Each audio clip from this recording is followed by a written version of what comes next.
Hello and welcome to the Full Force News Burst, brought to you by GeneralsJoes.com with me as your host, Chris Pooer Ranger McLeod, aka Diagnostic 80. Joining me on today's burst to discuss the news that Hasbro's next Power Rangers movie could be a direct sequel to the 2017 film is Justin Power Bottom Bell. Hey. I never signed up for that. There's no signing in this. This is, there's not enough time to sign anything in these things. So without further ado, let's get stuck into this news burst. IO9 broke the news this morning that the next Power Rangers movie in development at Hasbro's AllSpark Pictures could actually be a follow-up to the 2017 film rather than a fresh reboot. Now, this information was actually dropped on July the 30th by Brian Goldner, CEO of Hasbro, at a licensing expo, but seemed to be buried in the full report. So even though this isn't brand new information in general, we certainly didn't realise this was Hasbro's intention and thought it was interesting to discuss, considering the possible urge for them to start afresh with their newly acquired brand.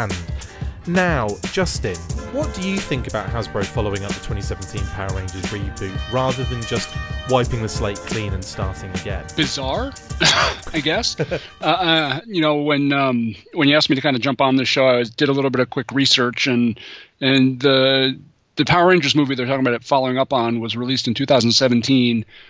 Did a total domestic gross of about $85 million. If you include the foreign gross, which is about 56, did about $140 million. So not exactly blockbuster material. Yeah, that's not even Rise of Cobra material, is it? Yeah, exactly. So it's kind of surprising that they would, elect to, judge that worthy of continuation. And I certainly don't think it revolutionized the Power Rangers brand, and that there's this real strong emotional attachment to that particular film. So they feel a reason to leverage that with continuing their version of the Power Ranger story. But who knows? I mean, maybe there was some kind of clause in their agreement with Saban or whatever that dictated that they needed to continue. Maybe there's contractual things that say there has to be a sequel or something like that. There could be any number of reasons why they did it. But yeah, it does seem kind of strange. And as if to add on to that strangeness, some of those leaked reports we'd heard of the upcoming Mask film actually makes it sound very similar to Power Rangers, the 2017 Power Rangers film. So it would be quite interesting indeed if they did a sequel to that Power Rangers film and then released a Mask movie that was very similar to that original Power Rangers movie. And I'm really not precisely sure where they're going with it, but it just seems like a bizarre situation altogether. I feel like whenever there's a morsel of movie news, I'm like, Justin, we need to get on and we need to talk about it. But it's funny you should mention all those other films. So, I mean, okay, so let's have a look at it with ROM. ROM was one that's kind of in writing development. Micronauts is one that, even though it's not in kind of any kind of full development yet, it's constantly brought up, including the animated kind of series they've got kind of around the corner. Transformers, obviously the fact that Bumblebee's coming out, and that's like a soft reboot of sorts, isn't it? That GeneralsJoes mentioned, and we spoke about that not long ago with this kind of stuff. Now, on top of all that stuff, I mean, if you look at Bumblebee, still tied to the Transformers universe, that whole franchise looks as though it will be rebooted eventually anyway. GeneralsJoes up in the air, despite news that it could be, and that's where the strong money is, a soft reboot. Yeah. And now Power Rangers looks to be continuing from where it left off. I mean, in a world of reboots, it seems Hasbro does struggle a bit with the prospect of completely restarting anything 100%. Do you think it's a concern over losing an audience, or are they desperately trying to build universes here? What is it? I think it kind of breaks down to not really knowing what they want to do. I think they're not sure. They don't, unlike somebody like Marvel, who's Kevin Feige, however you pronounce it. I've heard it, yeah. Feige, okay. Has a very clear vision of what they want their Marvel Cinematic Universe to be, how they want it to progress, what it means to them as a company. Where Hasbro just seems to, we want to do what they're doing, but they don't really have an appreciation for that kind of, visionary, no pun intended, thought that goes along with it. They have to accept the fact that they've got to reinvent some of these brands. They've got to just suck it up and either wipe the slate clean and do something completely new, or just give it up or find that right middle ground that Marvel seems to have found somehow, because, and I say somehow because Marvel seems to have been able to do it where almost nobody else can. Yeah. They find that right balance between reinventing their characters, but having those characters still maintain very strong connections to their multimedia roots in comic books. Captain America is obviously reinvented. He's not the same Captain America that you got in the 1960s, but he has enough of those tiebacks that it could represent, a very similar character. Same with Iron Man, same way. They add these little modern tweaks, but the core of the character remains the same. Hasbro just doesn't seem to be able to get their head around that kind of mentality, and they seem to want to try to satisfy both bases. They realize, I think, that the 80s crowd is going to be their strongest advocate, so they've got to cater to that crowd. But at the same time, they also want to reinvent for a new audience, and they're trying to do both. And as a result, neither of them is done especially well. So they either have to find, they have to go back to the drawing board. I think what it comes down to is they have to agree to take a few years off, get all their stuff together, go back to the drawing board, figure out exactly what they want to do. And instead of saying, well, we're going to release this movie this year and this movie this year, this movie's a full reboot, this one's kind of a reboot, but not really. This one isn't a reboot at all. It's a direct sequel. And trust us, it'll make sense. It's that kind of mentality just isn't going to work. They've got to really figure out, and that's kind of what we thought these writer rooms were going to do, is going to figure that out for them. And it turns out, didn't really seem to accomplish much of anything. So yeah, it's funny because we get, as soon as we kind of get to the point where we're thinking none of this is actually going to kind of transpire. The way they're talking about G.I. Joe coming out in 2019, I think it is. Well, it's never going to happen. Even if it was 2020, that would have to be way along in development kind of stage right now. The fact that Rom's only in the writing stage. I don't think that we haven't had anything else from that. It probably hasn't even been written. We don't know. Right. Mask apparently has a director attached to it with no script. So I don't know. And we're even getting news that, is it DJ Caruso? I always get those two mixed up. One's Flint and one's a director. And obviously he's going to be attached, or nothing is in it. There were talks apparently that he was going to be involved in the G.I. Joe movie, the next one. Again, it's all very up in the air. This coming back to Power Rangers quickly, and to finish off, really, I really enjoyed that last Power Rangers movie, but it was one of those ones where I could easily pick it up, enjoy it, put it back, and leave it again. It wasn't anything that I fell into and wanted more from it, and I didn't want sequel after sequel necessarily. But it was a film that I enjoyed and watched, and there you go. So I'm surprised that they are going with a sequel. Is this unprecedented? I don't know of any other times where a company or a brand has changed hands, because obviously that doesn't usually happen very often anyway, right? Where a brand has changed hands that aren't necessarily film studios. Obviously, we're going to be getting, I suppose the precedent's going to come when you've got Fantastic Four and X-Men and all those guys being incorporated into the Marvel universe now.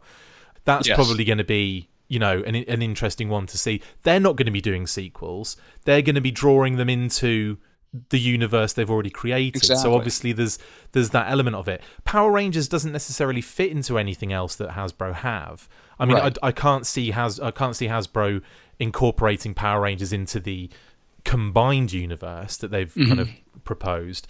Well, the interesting thing is they could. If you truly, and this is what kind of what I mean by going back to the drawing board, is that if there really is kind of this magical tech that provides the people with the masks, their mask technology, they could tie that into the Power Rangers and the whatever they're called, they're big robots that the Power Rangers run around with. Could that be Cybertronian technology? This is all stuff that could be.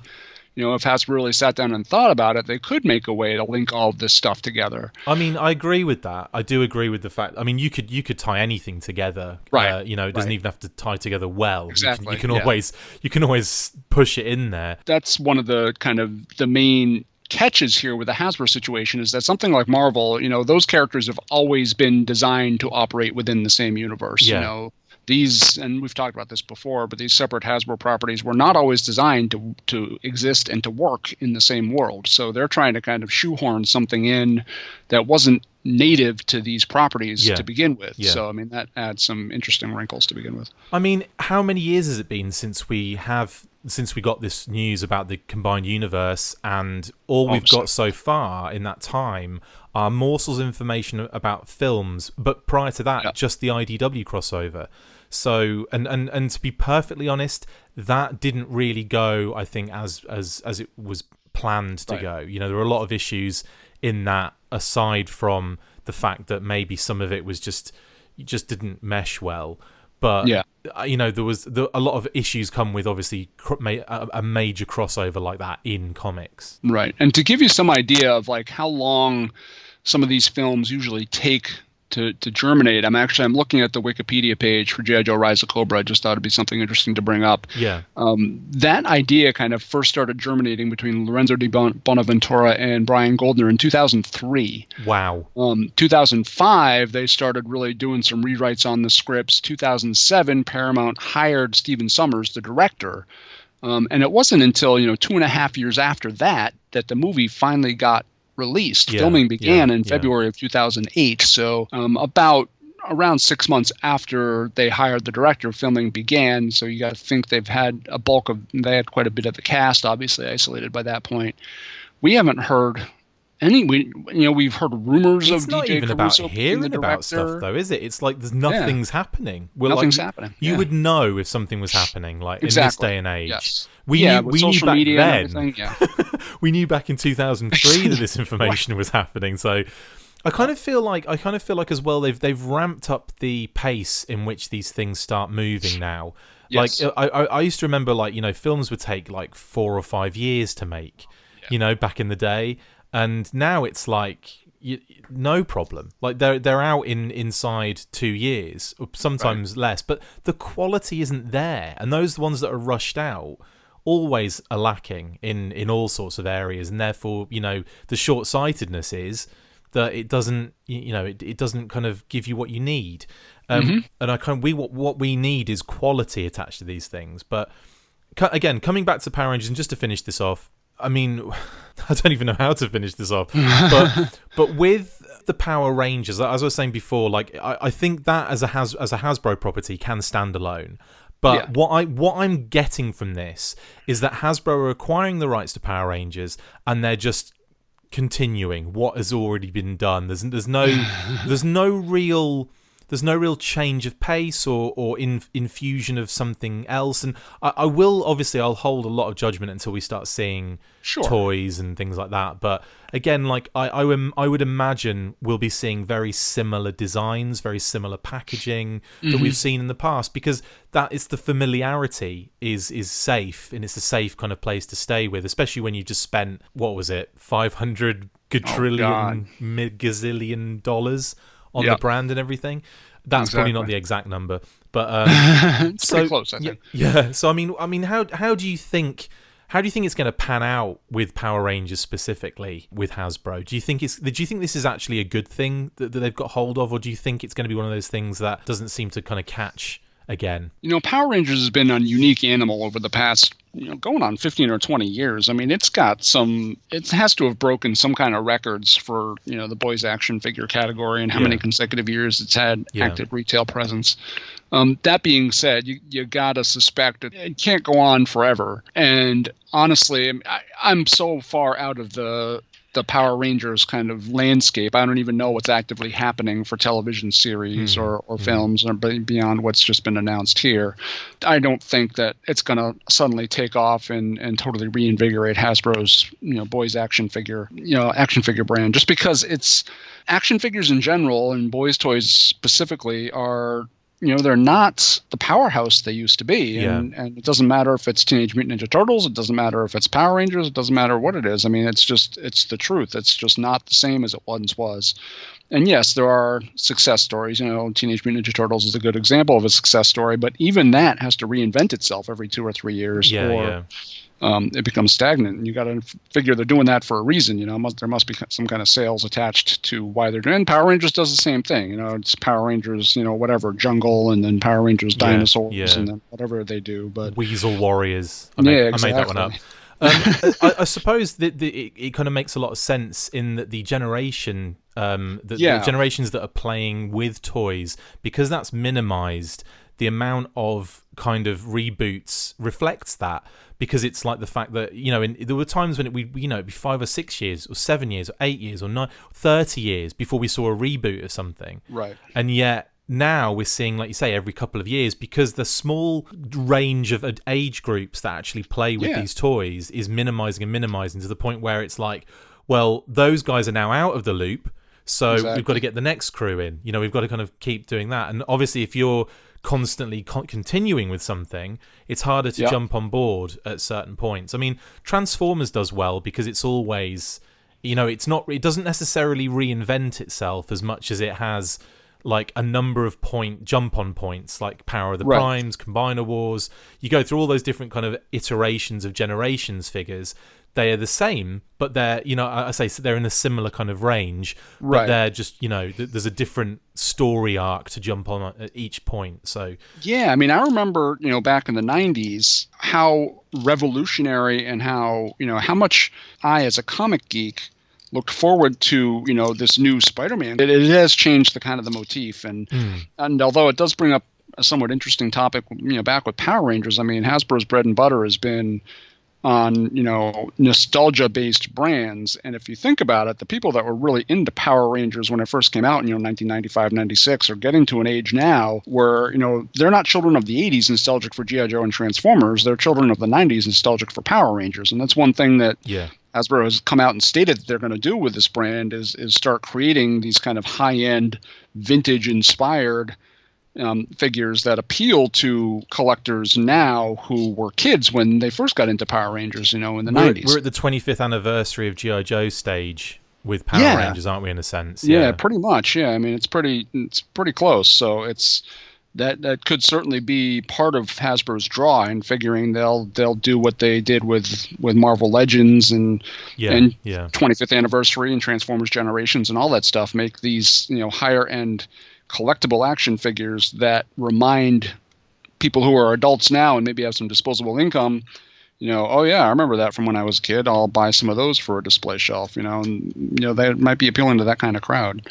Well, that would be actually really interesting, I think, and that's something I'd be interested in taking a look at as well. So if Hasbro are going that route, which, it sounds like it does fall into place a little bit when you think about it. That makes a lot of sense. But anyway, Justin, thanks for jumping on and chatting Power Rangers and other things. One final question, quick fire. Do you think any of these films will happen? Obviously, Power Rangers, yes, because that's a given. Yeah. But Ron, Micronauts, Mask, Visionaries, G.I. Joe. I think, as you go through the list of brands that, become less and less popular mainstream, I think the chance of that happening becomes reduced. Like I'd say, will a full-blown Transformers reboot happen post-Bumblebee? I'd say that's almost a definite. Drop down to G.I. Joe. Is that film ever going to happen? I say there's probably a good chance some sort of G.I. Joe film will happen, yes. Is there a Mask film that's going to happen? I don't know about that, maybe. Is there a ROM film that's going to happen? Yeah, probably not. Is there a Micronauts film that's going to happen?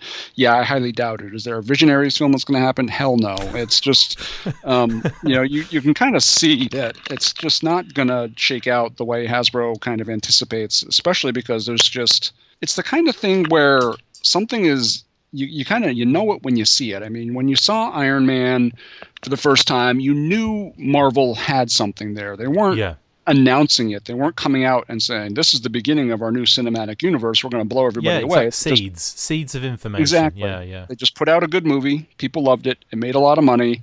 They kind of sat back and said, all right, this is working out. And then, Incredible Hulk came out. It didn't make quite as much money or as much critical acclaim, but it put a few more pieces together, and people were like, yeah, all right, that's good. And then another movie came out, and they're like, oh yeah, I can see. Oh, look, Hawkeye guest starred in that Thor movie. Wonder what they're doing there. Oh, there's Nick Fury again, or there's Coulson again, and they just made decent movies that happen to have this connective tissue running together. It wasn't some big production or press event on the outset. It just sort of happened organically. Yeah. And that's the thing that a lot of these people are missing. You've got the Universal Monsters that does this big press photo with Tom Cruise and Johnny Depp and Russell Crowe and all these people saying, this is our new project, and it lasts one movie in tanks because the movie was terrible. And so I think Hasbro's, they didn't start off on the right foot with these big announcements of this is what we're going to do and it's going to be fantastic and everybody should pay attention to us. They need to focus on making at least one or two really good movies and kind of figure out how to make that all work together. They need a visionary, because as silly as it sounds to say one person can make that much difference, you got to think without Kevin, Feige or whatever his name is, without him at the helm of the Marvel Cinematic Universe, would it have ever come together the way it is? Is he really, that singular person, really that important to the whole process? And the answer might surprise you. It might be, yeah, if he wasn't involved, the whole thing might have fallen apart.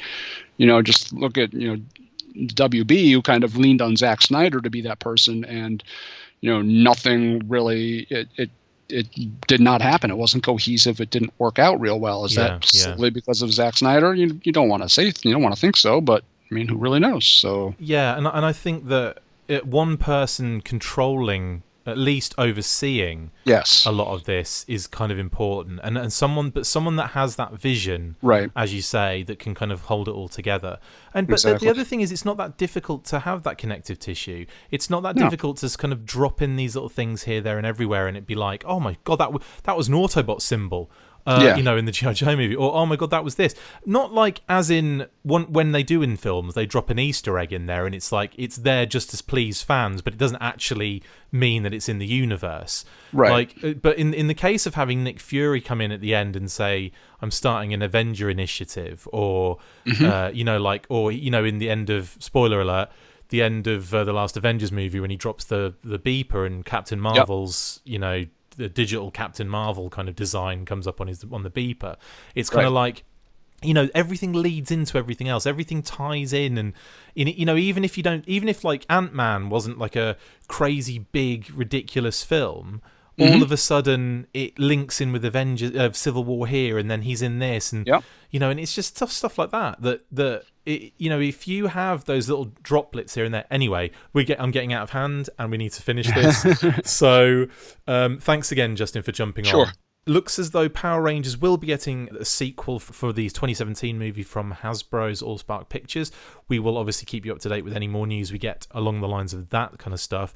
And also any other movie news that pops up, we'll be jumping on immediately, and Justin and I will probably be talking through it and just being really negative about it the whole time. I hate to be negative. I'm excited about the potential. I'm just a little apprehensive about whether or not they're going to be able to execute. I think you're not the only one. Yeah. You have to look at prior... you have to look at what's come before, and what's come before: Rise of Cobra, Retaliation, things that have been, started but not finished. Yeah. So again, like this writers' room thing, sometimes it comes up, then some guy from the writers' room explains that it's not going to happen, and then 2 weeks later we'll get news that someone's been attached to a film. So anyway, that's it for this instalment of the Full Force News Burst. Thank you to my wonderful co-host Justin Bell. See you next time, and as always, go power full force. Make sure you get involved with the discussion by liking, sharing and commenting on these videos, and as always you can keep up with the show after listening by following on Twitter @TheFullForce, liking the Facebook page facebook.com/TheFullForce, and if you would like to contact the show you can message us on either of these platforms with feedback, questions, or to say, who do you think you are? A serious operation now? No, not even close. Look out for more of these news bursts that we are posting on the Facebook page from now on. Full Force.